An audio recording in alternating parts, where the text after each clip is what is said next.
informasi dunia IT terkini yang acara ini bekerjasama dengan Masyarakat Informasi Teknologi Aceh yang bertujuan untuk pemanfaatan teknologi IT yang positif dan juga produktif. Ya. Baik, dunia informasi teknologi berkembang begitu cepat, ya, khususnya dalam bidang ilmu pengetahuan. Banyak sekali produk-produk IT dalam bidang ilmu pengetahuan itu punya versi digital atau versi elektronik, termasuk misalnya buku digital atau istilahnya e-book, ya, yang juga sekarang menjadi tren atau kebutuhan buat masyarakat dunia pendidikan khususnya. Dan untuk membahas mengenai seputar buku digital, ya, karena tema kita kali ini adalah wakaf buku digital. Mungkin ini ada juga istilah baru, ya, ternyata di buku itu juga dikenal dengan wakaf buku digital. Untuk membahas ini sudah hadir di studio, ya, ada Bang Direktur Institut Peradaban Aceh. Apa kabar, Bang? Ya, di sebelahnya juga ada Ibu Dr. Anda Junaimat, Kepala Pusat Dokumentasi Informasi Aceh. Apa kabar, Bu? Baik. Ya, baik. Menarik ini bicara tentang wakaf buku digital.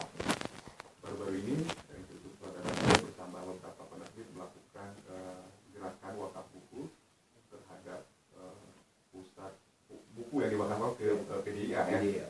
Nah, tapi sebelumnya mungkin sebagian masyarakat masih asing dengan istilah wakaf buku digital. Apa sebetulnya, Bang Haikal, wakaf buku digital itu? Ya, sebenarnya gagasan wakaf buku digital itu kita gagas secara kolektif, ya.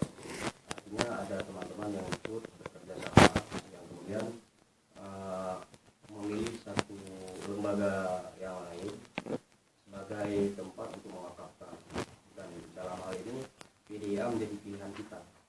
Kenapa harus PDIA? Karena lembaga ini konsen terhadap konten-konten Aceh.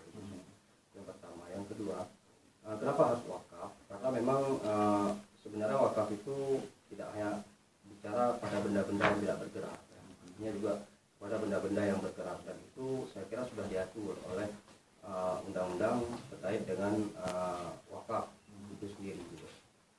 Nah, buku-buku digital ini menjadi koleksi-koleksi kami terkait dengan buku-buku dan file-file digital itu menjadi satu dorongan supaya buku itu bisa dimanfaatkan oleh generasi muda ke depan, karena dalam hal ini mungkin ke depannya bicara buku itu tidak lagi terpaku pada buku konvensional ataupun buku fisik, gitu. Maka dari itu teman-teman menggagas gerakan wakaf buku, bukan gerakan sumbang buku, karena di samping kita bisa memanfaatkan orang lain, kita juga mendapat pahala, kali ya, untuk untuk kepentingan diri kita sendiri. Gitu. Ya, kemarin itu buku-buku apa saja yang kita fokuskan? Buku-buku yang kita wakaf itu terkait dengan persoalan Aceh, buku tentang yang bicarakan tentang persoalan Aceh, baik di era Aceh sebelum Aceh ataupun era kesultanan Aceh sampai kepada era perang Aceh dan Belanda, perang Aceh dan Jepang, termasuk konflik yang sebelumnya sebelum damai terjadi, ya, antara RI dan GAM, gitu, ya.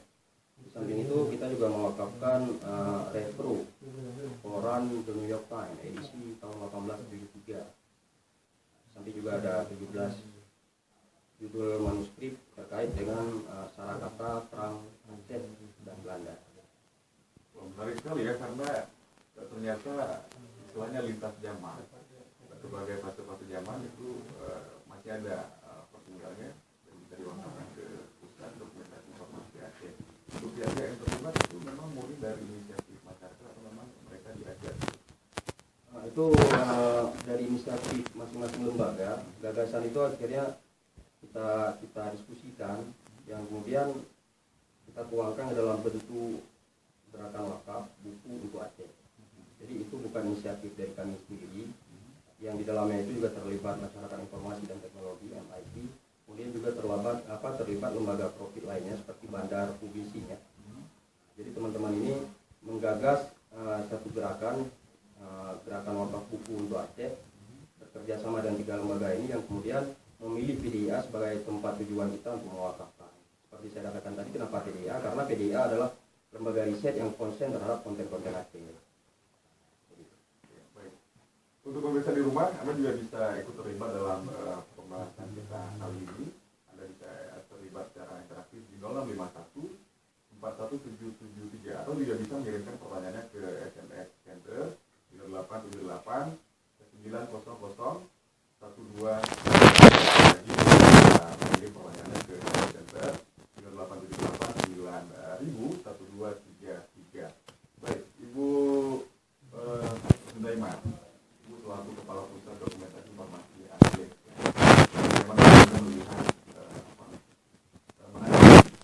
atas gerakan yang dilakukan oleh IPA dan juga beberapa komisi atas buku yang diwakafkan tersebut?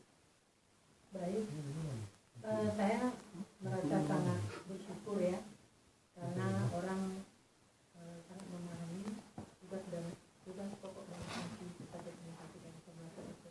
Artinya mereka tidak salah alamat. Ya. Namun pada baiknya saya sampaikan dahulu pusat dokumentasi dan informasi Aceh adalah badan yang merupakan perwujudan kerjasama antara pemerintah Aceh dengan universitas yang kuat. Jadi PDIA dapat menginspirasi dari gubernur, dapat kunjungan teknis ini dari Rektor UNSI, dan 2 unsur ini merupakan lembaga tertinggi dari pusat dokumentasi dan informasi.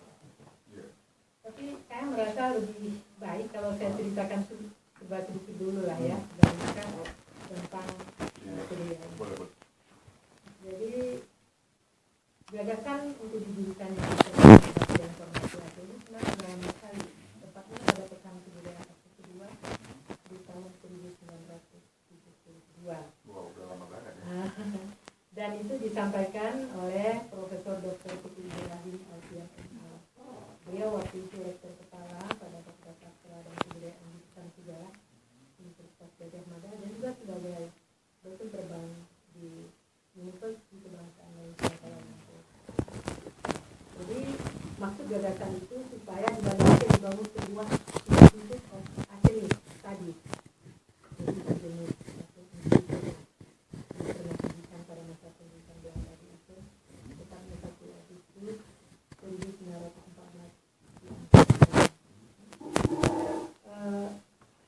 di gagasan itu baru menjelma tahun 1994 dan diberikannya pusat latihan penelitian ilmu sosial yang ada di Darussalam, dan Dr. Alfian Direktur Intelijen Ilmu Sosial dan Rektor Usia almarhum Profesor Dr. Ibrahim Hasan itu orang yang sangat punya dan kuat supaya lembaga ini berdiri. Ya, akhirnya pada 26 Maret 1970, tepatnya 104 tahun pernyataan perang Belanda terhadap Aceh, lembaga ini diresmikan. Jadi yang merupakan tugas pokok dan fungsi kita adalah mengumpulkan segala bentuk informasi yang berkenaan dengan Aceh. Jadi dalam bentuk apa saja? Apakah itu dalam bentuk printed atau KTK, dalam bentuk non-printed atau digital, dan dalam bentuk yang bukan non-printed, bukan cetak. Berarti lengkap ya, ada versi cetak, ada juga versi tidak cetak. Bang Meka, kemarin juga ada yang mewakafkan emisi koran digital ya, koran itu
kita bisa kembali mendapatkan manuskrip itu dengan cara mudah gitu.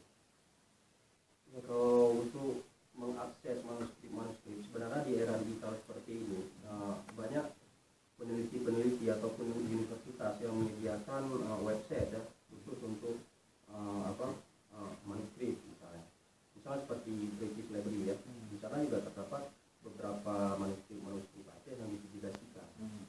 Dan saya pikir ini satu kemajuan untuk dunia literasi kita ke depan. Saya sudah membayangkan bagaimana perpustakaan di depan di masa depan itu tidak lagi menggunakan perpustakaan konvensional.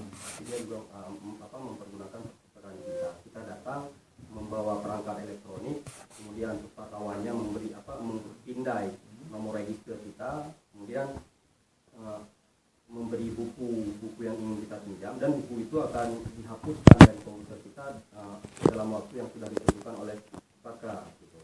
Jadi tidak mustahil untuk kedepannya itu buku digital itu lebih mendominasi daripada buku-buku konvensional.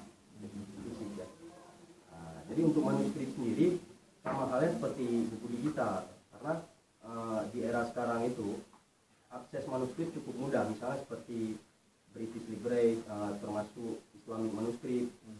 Di domain atau di website seperti itu sudah disediakan beberapa manuskrip digital, apakah itu terkait tentang Aceh atau terkait tentang dunia lainnya. Menarik ya soal pustaka digital.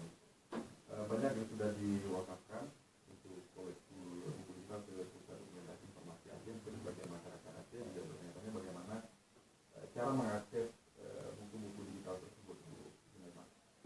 Baik, kegiatan atau mendigitalisasikan sebagian koleksi PDIA, terutama koleksi-koleksi yang sudah rampung, itu sudah kita lakukan di tahun 2019. Tepatnya setelah saya berada di PDIA Maret 2019. Dan alhamdulillah sampai hari ini kita sudah berhasil membuat atau